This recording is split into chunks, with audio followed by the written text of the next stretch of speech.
नारायण नारायण। आज हम पढ़ रहे हैं महारानी कैकई सप्तम प्रवचन। कैकई नंदनी मंदमती कठिन कुटिल पनुकीन, जही रघुनंदन जानकी ही सुख अवसर दुख दीन। दो सुदे ही जन नहीं जड़ते, जिन गुरु साधु सभा नहीं सेई। श्री भरत, गुरु वशिष्ठ एवं निषाद राज से लेकर अयोध्या का प्रत्येक नागरिक श्री कैकई जी की कटु आलोचना करता है, निंदा करता है और भगवान श्री राघवेंद्र कैकई के परम प्रशंसक हैं तथा वे कहते हैं कि वस्तुतः मेरी माँ कैकई के समान कोई वंदनीय नहीं है। इन दोनों में जो परस्पर विरोध दिखाई देता है, उसको यदि सही अर्थ में हम ग्रहण करें तो दोनों ही पक्ष हमारे लिए उपादेय हैं। कैकई जी की नंदनीयता का जो पक्ष है वह साधन की दृष्टि से हमारे लिए अधिक उपयोगी है। उसको दृष्टांत के रूप में यूँ कहें कि नाट्य मंच पर जो घटनाएं होती हैं, इनका एक रूप यह है कि जो भिन्न भिन्न पात्र हैं वे भिन्न भिन्न मनोभावों के रूप हैं तथा उनके द्वारा अलग अलग मनोवृत्तियां सामने आती हैं और उनके अंतरंग में एक सूत्र यह दिया गया कि विश्व के रंगमंच पर भगवान ने अपनी लीला, अपना नाटक प्रस्तुत किया। नाटक में दर्शक की दृष्टि होती है और एक सूत्रधार की होती है। दर्शक के सामने जो घटनाएं दिखाई पड़ रही हैं, उसी के अनुकूल उनके अंतःकरण पर प्रभाव पड़ता है। यदि रंगमंच पर कोई व्यक्ति चोरी का अभिनय कर रहा हो और उस समय यदि दर्शक के मन में चोरी के प्रति घृणा की वृत्ति उत्पन्न हो जाए तो नाटक का उद्देश्य पूरा हो गया।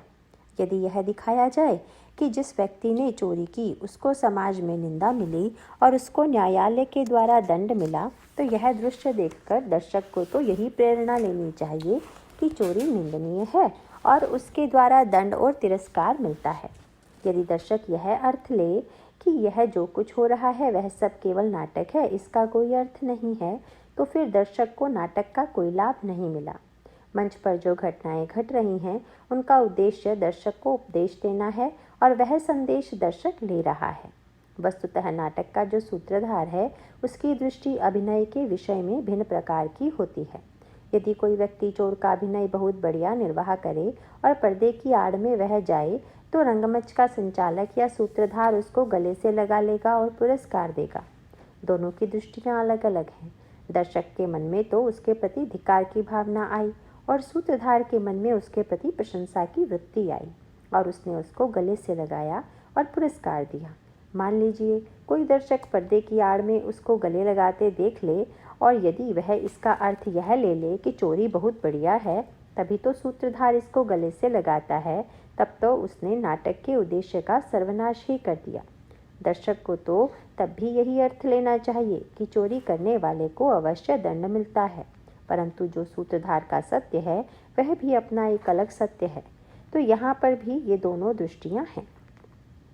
श्री भरत, गुरु वशिष्ठ या निषाद राज जिस तरह से कैकई जी की आलोचना करते हैं, उस आलोचना का मुख्य तात्पर्य तो यही है कि कैकई जी के चरित्र के द्वारा हम लोगों को यह संदेश दिया गया है कि कैसे बुरे लोगों का संग करने पर वे बुराइयां हमारे अंदर बैठ जाती हैं और उनके द्वारा कितने बड़े अनर्थ की सृष्टि होती है। तो हम लोगों के लिए यह आवश्यक नहीं है कि हम कैकई जी की निंदनीयता के पक्ष को ही अपनी प्रेरणा के लिए, साधना के लिए चुनें। लेकिन एक सत्य श्री राम का सत्य है। श्री राम कौन है? अगर राम वनगमन एक नाटक है तो श्री राम इसके संचालक हैं, सूत्रधार हैं। भगवान राम जब यह देखते हैं कि कोई कैकई को दोष दे रहा है तो वे कहते हैं कि मेरी माँ को दोष क्यों दे रहे हो। उनका तात्पर्य यह है कि जब सब कुछ मैं ही कर रहा हूँ तो वह सूत्रधार का सत्य है। इसको यदि एक महान नाटक की दृष्टि से देखें तो दिखाई देगा कि कैकई जी के प्रति श्री भरत में बड़ी ग्लानि है। साधक की जो दृष्टि है वही श्री भरत की दृष्टि है और वह ग्लानि केवल कैकई जी के प्रति ही नहीं है, अपने प्रति उससे भी अधिक है। यही श्री भरत के साधन की महत्वपूर्ण दृष्टि का परिचायक है। इसका अभिप्राय यह है कि श्री कैकई जी को जितना बुरा श्री भरत समझते हैं, अपने आप को उससे भी अधिक बुरा समझते हैं, क्योंकि उनकी जो दृष्टि है वह यह है कि कैकई जी ने जितना अनर्थ किया उसका कारण मैं हूँ। मुझे राज्य दिलाने के लिए इतने अनर्थ की सृष्टि कैकई के द्वारा हुई।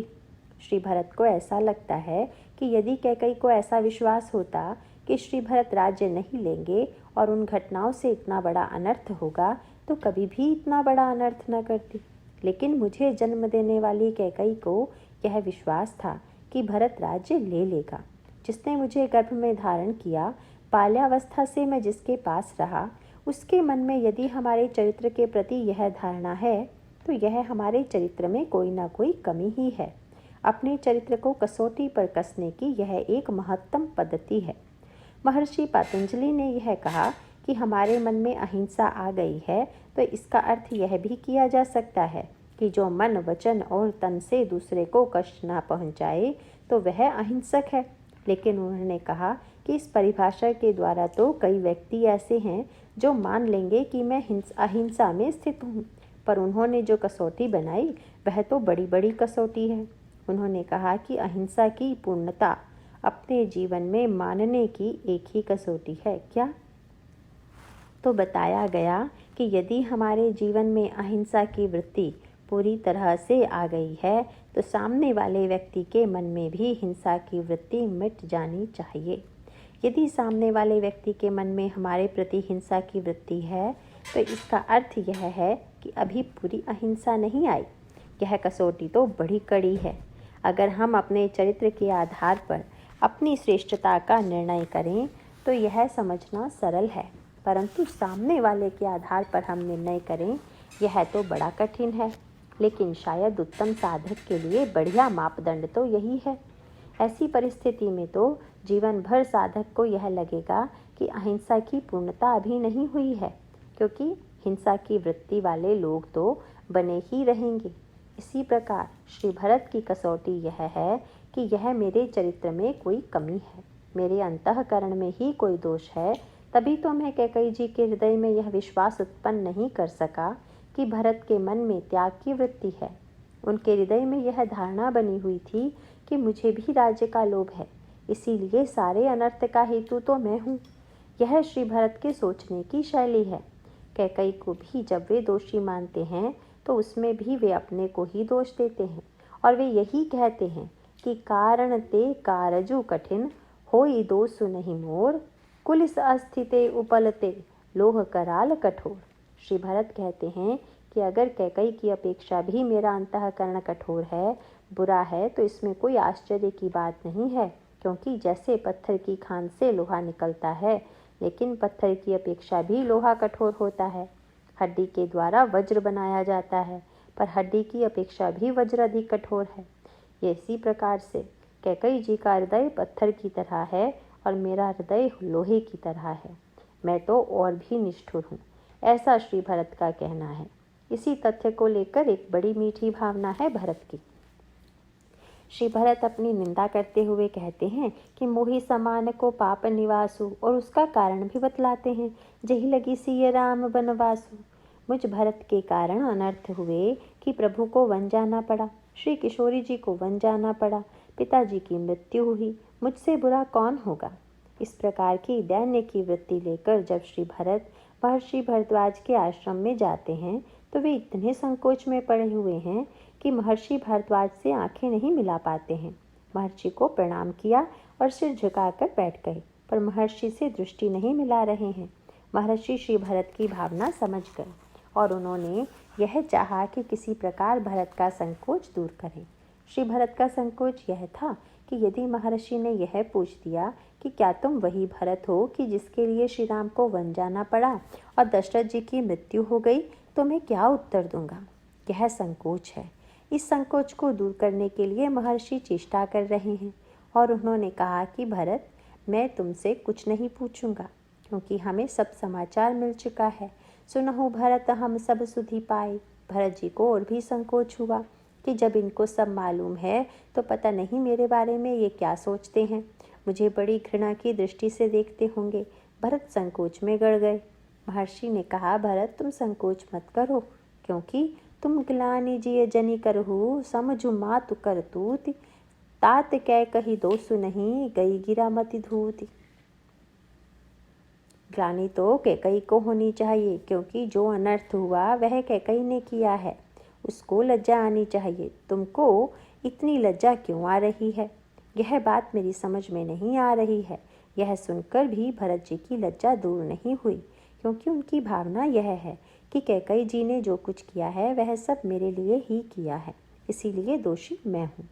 तब महर्षि ने कहा कि सच तो यह है कि कैकेयी जी का भी दोष नहीं है। सरस्वती ने ही कैकेयी की बुद्धि को इतना बदल दिया।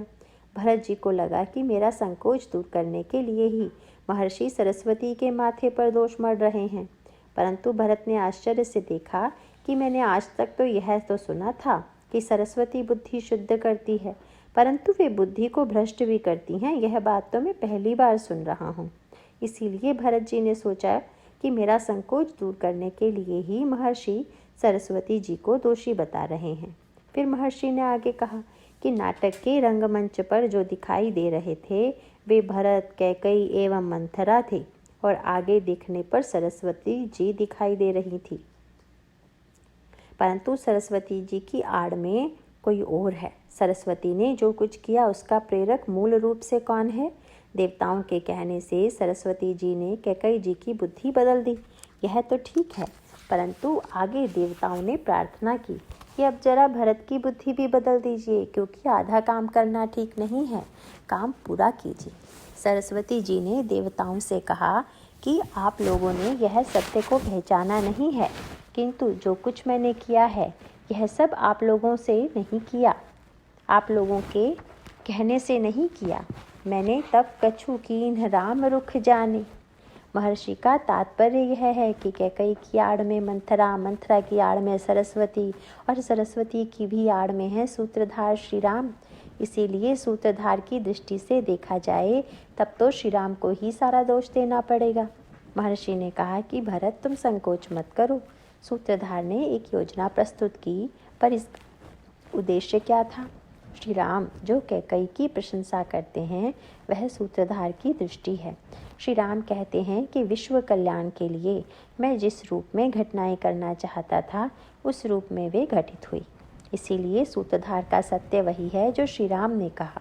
लेकिन यदि श्री भरत, गुरु वशिष्ठ, निषाद राज और अयोध्या के नागरिक भी कैकेयी जी के चरित्र को वंदनीय मान लें तब तो अनर्थ हो जाएगा। तब तो कैकेयी जी के चरित्र की तरह जो संकेत प्राप्त हो रहे हैं, साधना के सारे सूत्र जो हैं, वे अपने जीवन में हमें प्राप्त नहीं होंगे। इसे हम यूँ कहें कि प्रारंभ में जब कैकेयी जी मंथरा से पूरी तौर से प्रभावित हो जाती हैं तो मंथरा ने प्रेरित किया कि आप अपने 2 वरदानों को मांग लीजिए। 2 वरदान भूप सनथाती मांगहु आजु जुड़ावहु छाती। और साथ साथ मंथरा ने कहा कि देहु लेहु सब सवति हुलासु। सौत से बदला लेने का इससे बढ़िया अवसर और नहीं मिलेगा। सौत के बेटे को 14 वर्ष के लिए वनवास भेज दीजिए। इसके बाद यह कहा कि इस घर में बैठकर तथा इन कपड़ों में दशरथ जी से बातचीत मत कीजिएगा। जैसे चेला गुरु के रंग में पूरा रंग जाता है, वैसे ही मंथरा बन गई गुरु और कैकेयी जी बन गई शिष्या, और वे गुरु के पूरे रंग में रंग गई। पहले कैकेयी सुंदर कीमती वस्त्राभूषण पहने हुई थी, मंथरा मोटे वस्त्र पहने हुई थी। कैकेयी पलंग पर बैठी हुई थी और मंथरा ज़मीन पर बैठी हुई थी, परंतु गुरु ने सलाह दी कि जब साधना करनी है तो गुरु का जैसा रूप है उसी के अनुरूप होकर ही तो साधना करनी चाहिए। मंथरा बोली कि यह साड़ी बदल लीजिए, मोटे वस्त्र धारण कीजिए, गहने सब उतार दीजिए और पलंग पर बैठने से काम नहीं चलेगा। कोप भवन में जाकर बैठिए और वहीं दशरथ से मिलिए। और सचमुच कैकेयी जी ने मंथरा की सारी बातों को आदर से स्वीकार किया, और जब दशरथ जी ने जाकर देखा तो वे जमीन पर कोप भवन में पड़ी हुई थी। भूमि शयन पटु मोट पुराना, दिय डारि तन भूषण नाना। मानो मंथरा ने केवल कौशल्या जी से ही बदला नहीं लिया, मंथरा ने तो कैकेयी जी से भी बदला लिया। ऐसी बात नहीं है कि मंथरा कौशल्या की विरोधी थी और कैकेयी की हितैषी थी। वस्तुतः कैकेयी से मंथरा का बड़ा विचित्र नाता था। कैकेयी की दासी मंथरा थी और मंथरा के ऊपर वे दया करती हुई भी दिखाई देती थी, लेकिन दूसरी ओर कैकेयी मंथरा की कुरूपता को लक्ष्य करके उस पर व्यंग भी करती थी, उस पर हंसती भी थी। यह सीखने योग्य बात है। मंथरा और कैकेयी के आपस के व्यवहार में बड़ी जटिलता यह है कि एक ओर तो कैकेयी जी उस पर दया दिखाती हैं और दूसरी ओर उसके कुबड़ पर या उसके नाटक पर व्यंग करते हुए उसको अपनी हंसी का एक साधन भी बना लेती हैं। प्रारंभ में जब मंथरा आंसू बहाती हुई आई तो कैकेयी जी हंसी कि आज का तुम्हारा यह नाटक भी बहुत अच्छा रहा, तुम बहुत बढ़िया अभिनेत्री हो। मंथरा के मन में कैकेयी जी के प्रति कृतज्ञता की उतनी वृत्ति नहीं है। कि जितनी वृत्ति उसके भीतर यह है कि अवसर पड़ने पर कैकई जी से भी बदला लूँगी। ज़रा गहराई से इस पर विचार करके देखिए। गोस्वामी जी ने एक बड़ा सुंदर वाक्य लिखा, मंथरा कैकई जी की मित्र है कि शत्रु। गोस्वामी जी का मानना है कि मंथरा कैकई जी की शत्रु है, परंतु कैकई जी का दुर्भाग्य क्या है? गोस्वामी जी ने लिखा, सुरमाया बस बैर नहीं सुहृद जानी पतियानी। जो सचमुच वैरी है उसको कैकई जी ने मित्र समझ लिया, और यही उनकी सबसे बड़ी भूल थी। इसका अभिप्राय क्या कि वैर और प्रीति का ऐसा विचित्र विरोधाभाव मंथरा के मन में है कि आप देख लीजिए, उसने कैकई को क्षमा थोड़े ही किया। कैकई जी ने उसको तुच्छ कह करके, उसकी आलोचना करके, उसको नीचा दिखा करके बातें कही। प्रारंभ में कैकई जी के मुंह से क्रोध भी निकल गया कि पुण्य से कबहू कहसी घर फोरी, अब धरी जीभ कड़ावहू तोरी। यदि ऐसी बात फिर कही तो मैं तेरी जीभ कटवा लूँगी। क्या मंथरा ने कैकई जी के इन शब्दों को बड़े आदर से सुन लिया? क्या बड़ी प्रसन्नता से सुन लिया? उसने कौशल्या जी से धोखा नहीं किया। वह तो उसकी प्रकृति थी, सबको कष्ट दे करके आनंद की अनुभूति करना, दूसरों को पीड़ा में ही आनंद की अनुभूति होना। और ठीक उसी प्रकृति के अनुसार मंथरा ने आचरण किया। मंथरा ने निर्णय कर लिया, मन ही मन यह संकल्प किया कि आपने मेरी बड़ी हंसी उड़ाई है और मेरी जीभ कटवाने की धमकी दी है, तो मैं भी अगर असली मंथरा हूँ तो मेरी जीभ ज्यों की त्यों ही रहेगी, लेकिन आपकी जीभ वही बोलने लगेगी जो मेरी जीभ बोल रही है। मैं आपको वही कपड़े पहना कर छोड़ूंगी जो मैं पहनती हूँ। और सचमुच मंथरा कैकई जी को बिल्कुल अपनी तरह ही बना दिया। वस्तुतः असद वृत्तियों का यह स्वभाव है कि वे हमारे जीवन में मित्र बनकर आती हैं, परंतु हम उन्हें पहचान नहीं पाते और यह समझ लेते हैं कि यह तो असद वृत्ति है, यह हमारे निकट की वृत्ति है। इसके लिए हमारे हृदय में बड़ा सम्मान है, पर याद रखिएगा कि हमारे अंतःकरण की दुष्प्रवृत्तियाँ होती हैं, उनको हम यदि शत्रु के रूप में पहचान लेंगे तब तो हम उनकी बुराई से बच जाएंगे। लेकिन यदि कैकई जी की तरह पहचानने में भूल करेंगे और उनको मित्र मान लेंगे, जैसा गोस्वामी जी ने दूसरा दृष्टांत दिया है कि सबरी गान मृगी जनु मोही। प्राचीन काल में शबर जाति का मनुष्य संगीत की कला में एवं वंशी बजाने में बड़ा निपुण था। वह बंशी बजाकर मृगी को मोहित कर अपने पास बुला लेता था और फिर उस संगीत की कला को एक और रखकर बाण के द्वारा उस मृगी को मार डालता था। मंथरा संगीत की कला को एक और रखकर बाण के द्वारा मृगी को मार डालती है। कैकई जी मृगी हैं और मंथरा शबरी। बड़े सुंदर शब्दों में उसने पहले तो कैकई जी की प्रशंसा की। तुम ही न सोच सुहाग बल, निज बस जानहु राव, मन मलिन मुँह मीठ नृपु, राउर सरल स्वभाव। तुम तो बड़ी भोली हो, बड़ी सीधी हो। सुनकर कैकई जी बड़ी प्रसन्न हुई। तुम तो सबका भला चाहती हो, लेकिन महाराज दशरथ और कौशल्या के मन में क्या बात है पता नहीं। मैंने देखा है कि जो लोग सड़क पर बैठकर हस्तरेखा देखते हैं, वे यह बात हर व्यक्ति से ज़रूर कह देते हैं कि आप तो दूसरों का भला चाहते हैं, मगर दूसरे ही आपका बुरा चाहते हैं। आप बहुत अच्छे हैं। इससे व्यक्ति को सचमुच ऐसा लगता है कि शायद हम बहुत भले हैं, हम सर्वश्रेष्ठ हैं। कैकई जी यह संकेत क्यों सुन रही हैं? गोस्वामी जी ने कहा, सबरी गान मृगी जन मोही। शबरी के गान पर जैसे मृगी मोहित हो जाए, उसी प्रकार से उसका लक्ष्य बड़ा भीषण है, बड़ा तीव्र है। उसने कैकई को मोहित करके बड़े संकट में ढकेल दिया। राम राज्य होते होते राम को वन भेज दिया, दशरथ जी के प्राण ले लिए। इतना सब अनर्थ मंथरा ने कैकई को प्रभावित करके करा दिया। कैकई जी ने वस्त्र बदल लिए, आभूषण बदल लिए और वेश बदल लिए तथा अपने आप को कोप भवन में ढकेल दिया। कोप भवन में जाने का क्या अभिप्राय है? गीता के श्लोक का जो क्रम है, वह क्रम पूरा का पूरा यहाँ घटित होता हुआ दिखाई देता है। भगवान ने अर्जुन को बताया कि बुराइयों की विशेषता यह है कि जब एक भी बुराई जीवन में आ जाती है तो एक के बाद दूसरी स्वयं आ जाती है। एक बुराई दूसरी बुराई को बुला लेती है।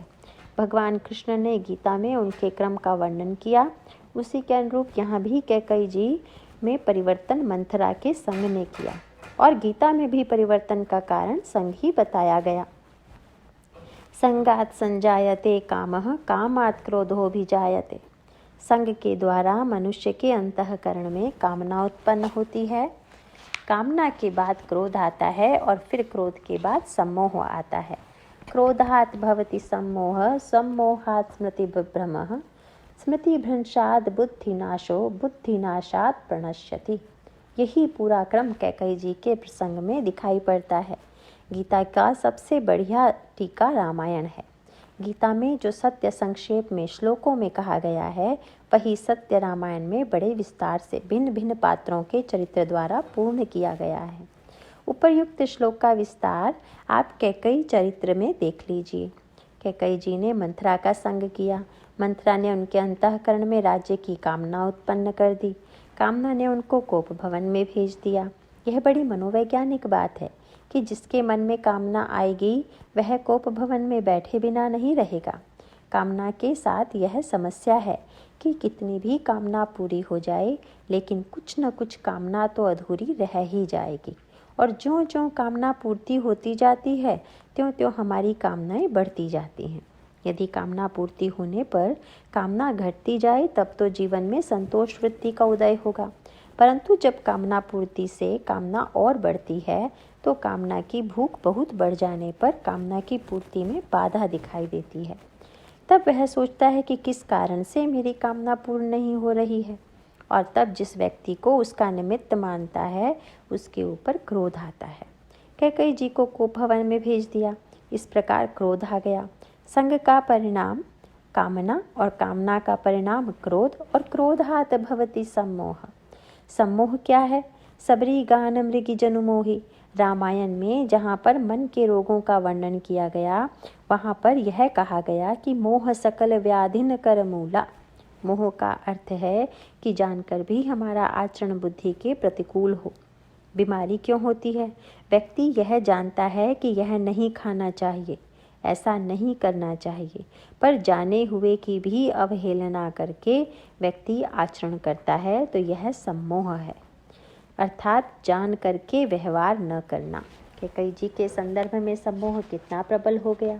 क्रोधात् भवति मोहा, सम्मोह का इससे बढ़कर क्या दृष्टांत होगा। कैकेयी जी मंथरा के स्वभाव से परिचित हैं। सब कुछ मंथरा से कह चुकी हैं कि वह मलिन है, घरफोरी है, दुष्ट है। ये सब वाक्य कैकेयी जी ने मंथरा से कहे। मंथरा को वे पहचानती हैं, लेकिन कितना तीव्र सम्मोह कि जानने के बाद भी मंथरा से कहती हैं कि तुही समहित न मोर संसारा, बहे जात कई भय सी अधारा। फिर यदि मैं तुम्हारी बात नहीं मानूंगी तो भला किसकी बात मानूंगी। यही है सम्मोह। जीवन भर का जितना अनुभव था सब साफ हो गया। मंथरा से यदि वे सम्मोहित नहीं होती तो मंथरा को जैसा समझती थी, अगर वैसा ही समझती रहती तो अनर्थ न होता। यह सब सम्मोह के कारण हुआ। और सम्मोहात् स्मृति विभ्रम, अर्थात सम्मोह के बाद होता है स्मृति विभ्रम, माने अपनी ही बात भूल जाना। कैसे भूल गई कैकेयी जी, देखकर आश्चर्य होता है। जिन राम के प्रेम को कैकेयी जी ने जीवन में इतने वर्षों तक निरंतर देखा, उनके प्यार का निरंतर अनुभव किया और यह निर्णय किया कि राम अपनी माता की अपेक्षा भी मुझे अधिक चाहते हैं, परंतु ऐसा स्मृति विभ्रम हुआ कि वे इस प्रकार सब पुरानी बातें भूल गई। जो कैकेयी जी की सखियाँ थी, वे कैकेयी जी से पूछती थी कि यह आपको क्या हो गया है, अब आप इतनी कैसे बदल गई। कबहु न कियहु सवति आरेसु, प्रीति प्रतीति जान सब देसु। आप इतनी बदल गई, क्या बात हो गई कि आप केवल राम को ही नहीं, सारी अयोध्या को संकट में डालने के लिए बेचैन हैं। इसका अभिप्राय यह है कि ऐसा स्मृति विभ्रम कि अपनी ही बातें भूल गई, और इसके पश्चात स्मृति भ्रंशात् बुद्धिनाशः, अर्थात बुद्धिनाश की पराकाष्ठा इस सीमा तक पहुंच गई कि महाराज श्री दशरथ कोप भवन में आते हैं, तब वह बुद्धिनाश पर कैकेयी जी के व्यक्तित्व में दिखाई देता है। जो बात कल आपके लिए कही गई थी कि बुराई को बुराई के रूप में समझ लेना एक बहुत बड़ी सफलता है, एक बड़ी बात आप पाएंगे कि कैकेयी जी ने जितनी बातें दशरथ से की, उनमें उन्होंने सबसे अधिक दुहाई अगर दी तो सत्य और धर्म की, तथा सत्य एवं धर्म की नई व्याख्या उन्होंने सीखी मंथरा से। जो उनकी गुरु बन चुकी है। पूरे प्रसंग में कितनी बार सत्य सत्य दोहराया गया कि रामायण में कोई दूसरा ऐसा प्रसंग नहीं आता कि जिसमें सत्य और धर्म को इतनी बार दोहराया गया हो। लेकिन सबसे पहले बुद्धि में यह भ्रम हो जाता है कि यह धर्म क्या है और क्या अधर्म है। वस्तुतः अधर्म को ही धर्म मान लेना और धर्म को अधर्म मान लेना, यही मंथरा ने किया। मंथरा घर में झगड़ा लगा रही है, इतने बड़े अनर्थ की सृष्टि कर रही है, तो क्या मंथरा के मन में यह बात नहीं आई कि मैं जो कुछ कर रही हूँ यह धर्म के विरुद्ध है? बिल्कुल नहीं आई। मंथरा ने तो कैकेयी जी से कहा कि मैं जो कुछ कर रही हूँ इसके पीछे मेरा कोई स्वार्थ है क्या? उसने कहा कि को नृप हो हमारी कहानी, चाहे राम राजा हो चाहे भरत राजा हो, मुझे तो कुछ मिलने वाला या हानि लाभ है नहीं। कैकेयी जी ने पूछा कि तब तुम इतना कष्ट क्यों कर रही हो? तो उसने कहा धर्म की रक्षा के लिए। किस धर्म की रक्षा के लिए? तब कहा कि जिसका नमक खाया है उसके हित की चिंता करें। मुझे तो यही चिंता है कि आपका नमक खाती हूँ तो धर्म बचा रहे। खाई पर हरि राज तुम्हारे, सत्य कहे नहीं दोषु हमारे। यह बड़ी विचित्र बात है कि अधर्मी व्यक्ति भी जब दुहाई देगा तो अधर्म की नहीं धर्म की दुहाई देगा। असत्यवादी भी जब दुहाई देगा तब सत्य की देगा, असत्य की नहीं। यही सत्य और धर्म की महत्ता है। जैसे नकली नोट चलाने वाला उसको असली के नाम पर ही चला सकता है, उसी प्रकार अधर्मी को भी मालूम है कि धर्म के नाम पर ही अधर्म चलेगा, अधर्म के नाम पर अधर्म नहीं चलेगा। सत्य के नाम पर असत्य भले ही चल जाए, पर असत्य के नाम पर असत्य नहीं चल सकता। इसीलिए मंथरा ने भी सत्य की ही दुहाई दी। मंथरा ने तो कहा कि मैं तो शास्त्र की आज्ञा का पालन कर रही हूँ। शास्त्र का कथन है कि सत्य से बढ़कर कोई धर्म नहीं, तो मैं तो जानती हूँ कि अगर मैं न बोलूँ तो शास्त्र की अवहेलना होगी और सत्य की अवज्ञा होगी। मैंने तो सेवा धर्म और सत्य धर्म इन दोनों की रक्षा के लिए ही इतना महान कष्ट उठाया है। बुरे से बुरा व्यक्ति भी अपने पक्ष में सत्य प्रस्तुत कर सकता है। इसीलिए तो आगे चल करके जब श्री भरत ननिहाल से लौट कर आए और गुरु वशिष्ठ ने श्री भरत से यह प्रस्ताव किया कि भरत, तुम्हारे पिता ने सत्य के लिए इतना त्याग किया कि उन्होंने राम को वन भेज दिया, और राम से वे इतना प्रेम करते थे कि उन्होंने प्राण का परित्याग कर दिया, तो तुम भी सत्य की रक्षा करो। पिता के एक सत्य की रक्षा तो श्री राम ने तब की जब वे वन गए, और पिताजी के सत्य के दूसरे भाग की रक्षा तुम करो। दूसरा भाग है अयोध्या का राज्य तुम स्वीकार कर लो, तो पिताजी का सत्य पूर्ण हो जाए, पिताजी का सत्य बच जाए। श्री भरत ने कहा कि गुरुजी, अगर मैं राज सिंहासन पर बैठ जाऊंगा तो पिताजी की इच्छा पूरी होगी कि मंथरा और कैकेयी की इच्छा पूरी होगी? यह बताइए कि पिताजी की इच्छा क्या थी? यह सत्य है क्या?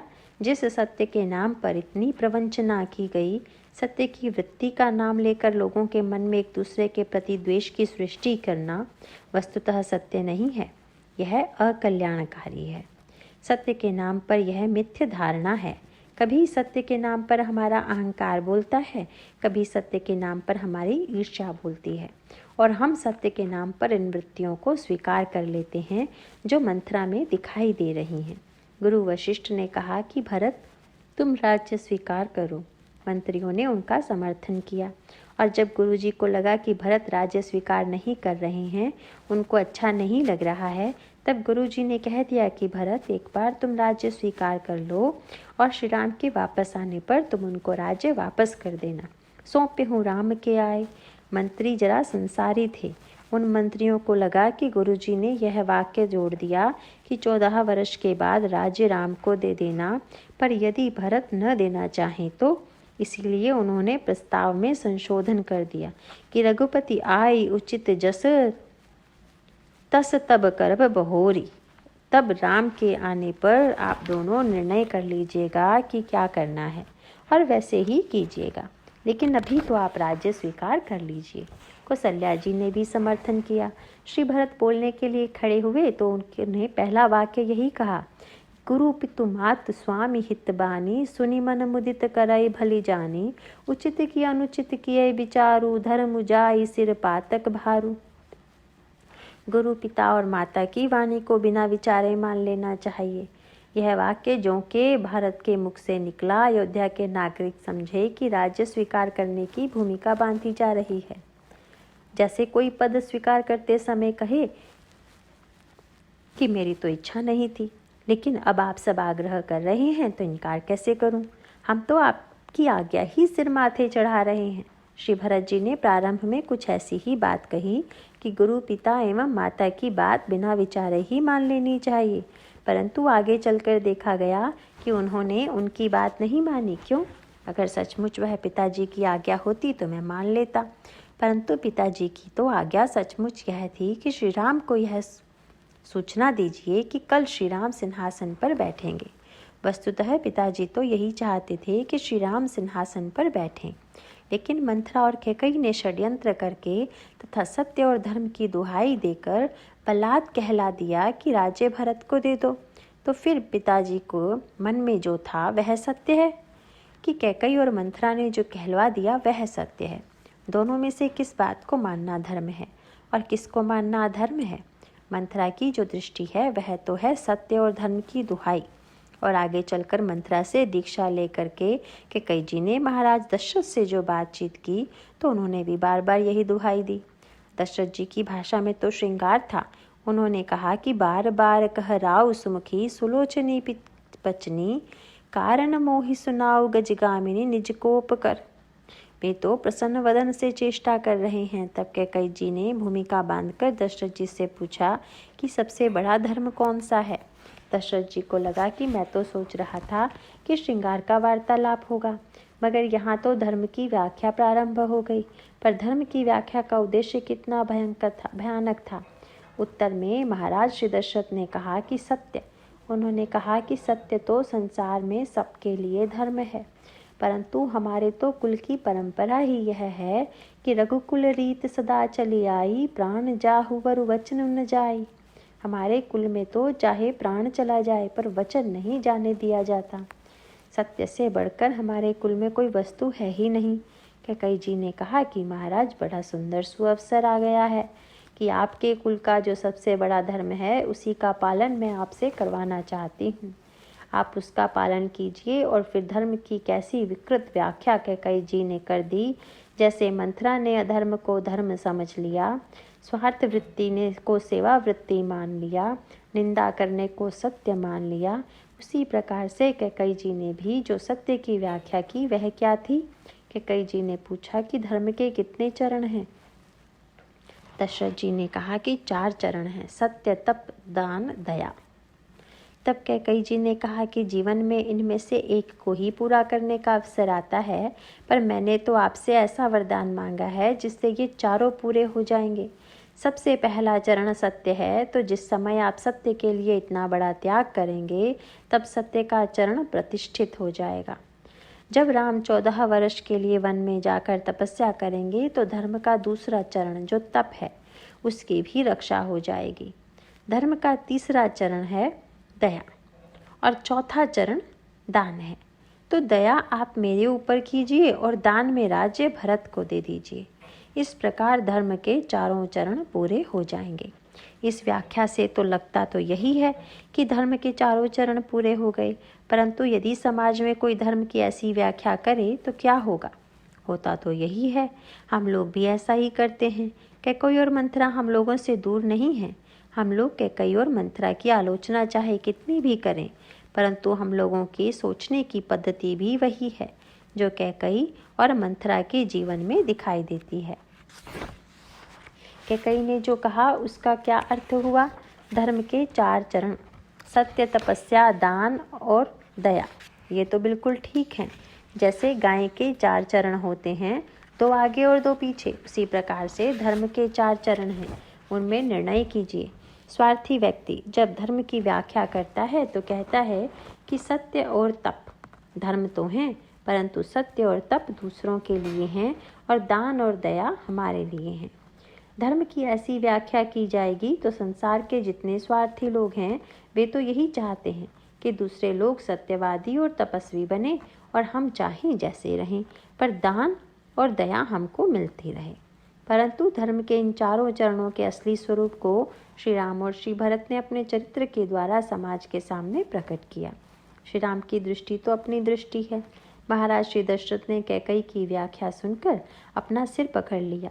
ऐसा बुद्धिनाश कैकई का हो गया कि महाराज श्री दशरथ कह रहे हैं कि मैं अपने प्राण दे दूंगा, और प्राण देने की बात सुनकर भी कैकई पर असर नहीं पड़ा। महाराज श्री दशरथ ने तो यहाँ तक कह दिया कि गही पद विनय कीन पैठारी, जनि दिन कर कुल होसी कुठारी, माँ गुमाथ अबही देऊँ तो ही, राम बिरह जनि मारसी मोही। आप यदि सिर मांगे तो मैं सिर देने के लिए प्रस्তুत हूँ, परंतु आप मुझे राम के वियोग में मत मारिए। लेकिन कैकई जी इतनी निष्ठुर हो गई कि उन्होंने धर्म की अपनी व्याख्या को ही स्वीकार किया, लेकिन पति की बात नहीं मानी। इसीलिए श्री भरत जब लौट करके आए और तीनों माताएं जब दशरथ जी के साथ सती होने के लिए चली, तो गुरु वशिष्ठ ने तो धर्म की मान्यता के अनुकूल उनको रोका नहीं, आदेश दे दिया। लेकिन श्री भरत आगे आए और रोका। श्री भरत का अध्यात्म और भी सूक्ष्म है, जो धर्म का सच्चा स्वरूप है। जिस धर्म की विकृत व्याख्या के कारण मंथरा और कैकई ने इतना अनर्थ किया, उस धर्म की जो सच्ची व्याख्या थी उसको अपने व्यक्तित्व के द्वारा प्रकट कर दिया। भरत जी ने आकर कौशल्या जी के चरण पकड़ लिए और कहा कि आप सती होने जा रही हैं, इससे आपको संतोष तो भले ही मिल जाए, परंतु आप तो मुझको अपना ही पुत्र मानती हैं और आपको मेरे सुख की सदैव चिंता बनी रहती है। मेरे कारण कितने अनर्थ हुए, मेरे कारण प्रभु वन गए, पिताजी के प्राण चले गए, इन सब का मूल कारण मैं हूँ। और अब आप भी प्राण दे देंगी तो इसका अर्थ है कि भरत के कारण ऐसी परिस्थिति आ गई कि अंत में कौशल्या माँ को भी अपने प्राण देने पड़े।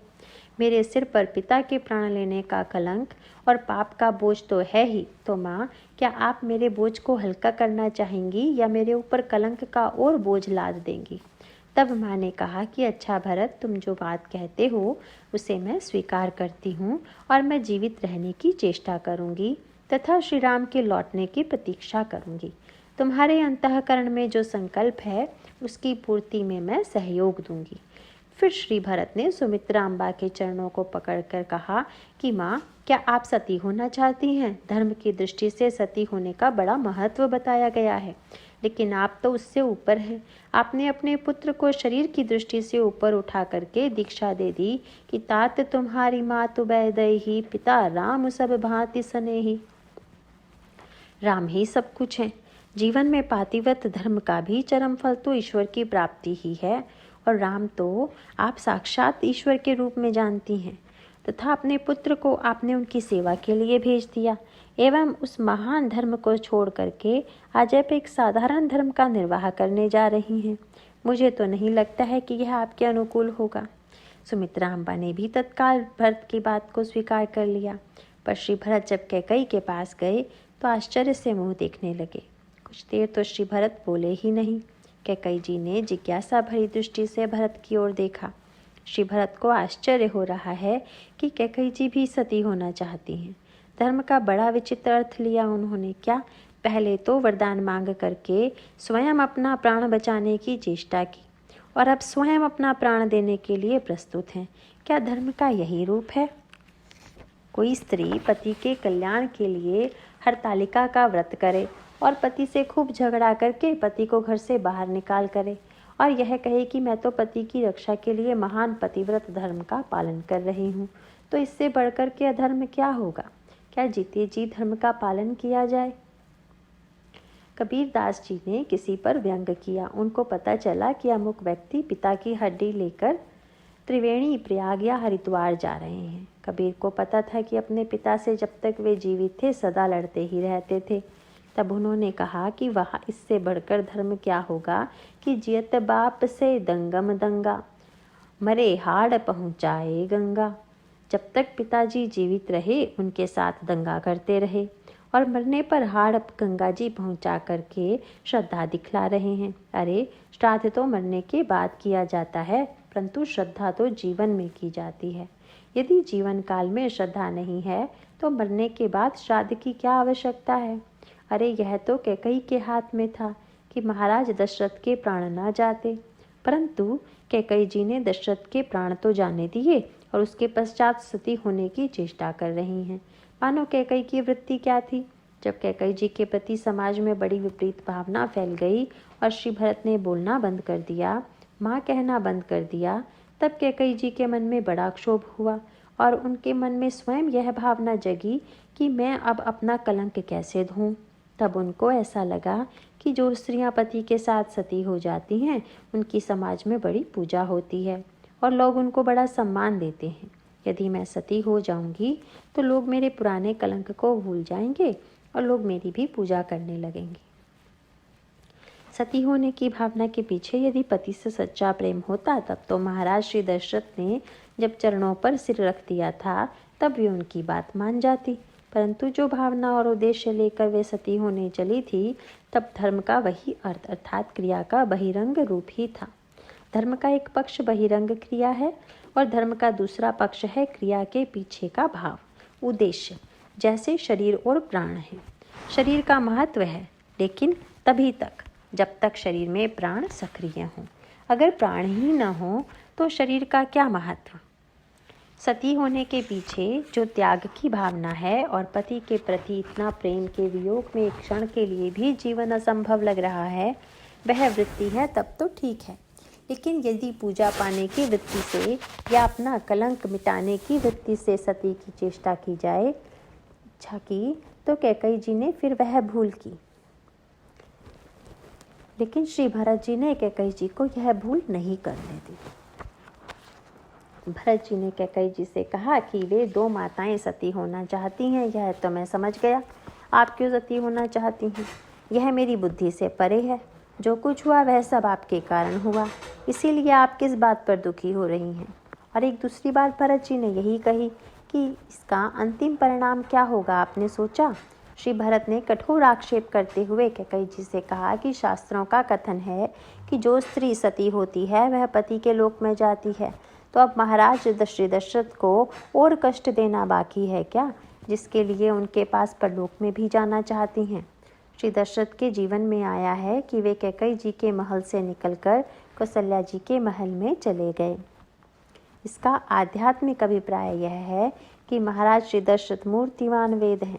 वे पहले कैकई जी से बहुत प्रेम करते थे, परंतु अंत में जब कैकई जी का स्वरूप सामने आया तब उनके अंतःकरण में कैकई के प्रति वैराग्य उत्पन्न हो गया और वे कैकई जी के भवन का परित्याग करके कौशल्या जी के भवन में चले गए। कैकई क्रियामयी हैं और कौशल्या जी ज्ञानमयी हैं। वेद का जब प्रारंभ होता है तो क्रिया से या कर्मकांड से होता है, लेकिन कर्मकांड का उद्देश्य अंत में क्रिया में नहीं है। सकाम क्रिया के स्थान पर निष्कामता और वैराग्य में है। धर्म ते बिरति। धर्म का अंतिम फल केवल स्वर्ग और भोगों की प्राप्ति नहीं है, धर्म का अंतिम फल वैराग्य है। धर्म से अंत में वैराग्य होना चाहिए। मनु के रूप में भी महाराज श्री दशरथ ने जरूर साधना की, लेकिन वैराग्य नहीं आया, और दशरथ के रूप में जब जन्म लिया तब भी वैराग्य नहीं आया। कैकई जी के रूप में क्रिया के प्रति आसक्ति महाराज श्री दशरथ के जीवन में बनी रही। परंतु वेद का अंतिम फल क्या है? उपनिषद अर्थात वेदांत के द्वारा वैराग्य की सृष्टि करके जीव के अंतःकरण में ज्ञान का संचार करना वेदों का अंतिम लक्ष्य है। अंत में दशरथ जी की कैकई जी में जो आसक्ति थी वह छूट गई। कैकई जी के प्रति आसक्ति छूटने का अभिप्राय यह है कि धर्म के लिए क्रिया के प्रति उनके मन में आकर्षण था। बार बार कहराऊ सुमुखी सुलोचनी पिक बचनी कारण मोहि सुनाऊ गजगामिनी निज कोप कर। पहले तो वे सुमुखी हैं, सलोचनी हैं, पिकवचनी हैं, गजगामिनी हैं, पर बाद में दशरथ जी को लगा कि सब उलट गया। अब कैकई जी सुमुखी नहीं हैं, अब कौन है? लाग ही कुमुख वचन शुभ कैसे, मंगह गया अधिक तीरव जैसे। और सुलोचनी के स्थान पर कैकई जी क्या हो गई? महाराज दशरथ को कैसी लग रही हैं? मृगन ही चतव जनु बाघिनी भूखी, जैसे कोई भूखी बाघिनी किसी शिकार को देख रही हो, वैसे आंखों में क्रूरता आ गई। और पिकवचनी के स्थान पर, मीठे वचन के स्थान पर महाराज श्री दशरथ ने सिर पकड़ लिया और आंखों में आंसू भर करके कहा, भिल्लिनी जिमि छाड़न चाहती वचन भयंकर बाजू, जैसे बाज पक्षी के द्वारा कोई भीलनी पक्षी का शिकार कर रही हो। मानो कैकई के स्वरूप में अंतर प्रेम की जो भूमिका थी उस धर्म की प्रतिकूलता दिखाई पड़ी, तो जिस क्रिया के प्रति उनके मन में इतनी आसक्ति थी उसका उन्होंने परित्याग कर दिया और कौशल्या जी के भवन में चले गए। मानो वेद का भी अंतिम फल त्याग की प्राप्ति है। इसलिए कौशल्या जी के भवन में जाना श्री दशरथ जी के जीवन की चरम प्राप्ति थी। श्री भरत ने उनको आध्यात्मिक अर्थों में भी और वैसे भी यही कहा कि महाराज, श्री दशरथ ने जब जीवन काल में ही आपका मुख देखना बंद कर दिया और आपका परित्याग करके चले गए, तो आप अब सती होने पर इस शरीर का परित्याग करके उनके लोक में पहुंच जाएंगी और वे जब आपको देखेंगे तो आप उनको कितना बड़ा कष्ट देंगी, इस पर विचार कीजिए। कैकेयी जी ने व्याकुल होकर के सोचा कि अब मैं क्या करूं। तब श्री भरत की ओर जिज्ञासा भरी दृष्टि से देखा। श्री भरत ने बहुत बढ़िया बात कही कि आप अग्नि में तो जलना चाहती हैं, परंतु अग्नि में जलकर भी न तो पिताजी का कल्याण करेंगी न अपना कल्याण करेंगी। मैं जानता हूँ, सचमुच आप विश्वास मानिए, अग्नि में जलकर भी आपके सारे पाप और सारे कर्म आपके साथ जाएंगे। श्री भरत ने कहा कि आपसे जो भूल हो चुकी है उसके लिए प्रायश्चित की अग्नि में अपने आप को जलाइए। आप अनुभव कीजिए कि राम राज्य में मैंने इतनी बाधा की है। आपके हृदय में पश्चाताप की अग्नि जब जलेगी और लोग यह अनुभव करेंगे कि आपको अपनी भूल का भान हो गया है और आगे चल करके श्री राम को लौटा करके जब आप उनको सिंहासन पर बैठा देंगी, तो उसको देख करके पिताजी की आत्मा प्रसन्न होगी कि चलो कैकेयी ने पहले कुछ भी किया हो पर अंत में राम राज्य बना दिया। अयोध्या के नागरिक भी प्रसन्न हो जाएंगे, मैं भी प्रसन्न हो जाऊंगा और आपके जीवन की भी श्लाघनीय सती धर्म की प्रतिष्ठा हो जाएगी।